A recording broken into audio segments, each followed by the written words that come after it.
Ночь была такой, что в здравом уме никто бы не выпустил животное из укрытия. Ливень обрушивался сплошной стеной, превращая дорогу в темное скользкое стекло. Алан, водитель тяжелого грузовика с огромным стажем, сжимал руль, стараясь не сбавлять темп. Он спешил. Груз нужно было доставить к утру, а усталость и погода работали против него. Фары выхватывали лишь узкий кусок мокрого полотна. Видимость была почти нулевой. И вдруг резкое торможение. Машину повело, прицеп опасно качнуло, но опыт позволил удержать многотонную махину. Прямо перед грузовиком стояли животные. Большое стадо диких кабанов перекрыло дорогу полностью, выстроившись плотной стеной. Алан включил мощный сигнал, рассчитывая, что звери в панике разбегутся.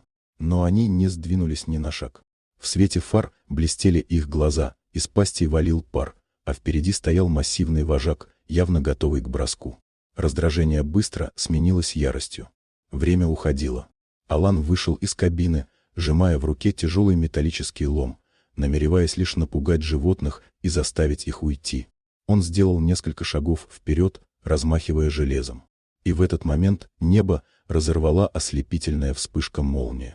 Свет на секунду осветил все вокруг: дорогу, лес и то, что находилось впереди. Рука Алана застыла в воздухе. Там, где должна была продолжаться трасса, зияла пустота. Моста больше не существовало. Его смыло бурным потоком воды, и вместо дороги ревела черная пропасть.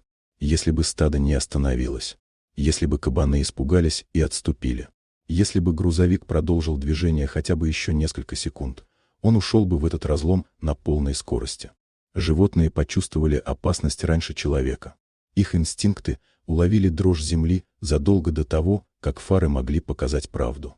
И по непонятной логике природы они не убежали, а встали, как последняя преграда. Алан стоял под дождем, мокрый и потрясенный, глядя на вожака. Гнев исчез, уступив место страху и благодарности.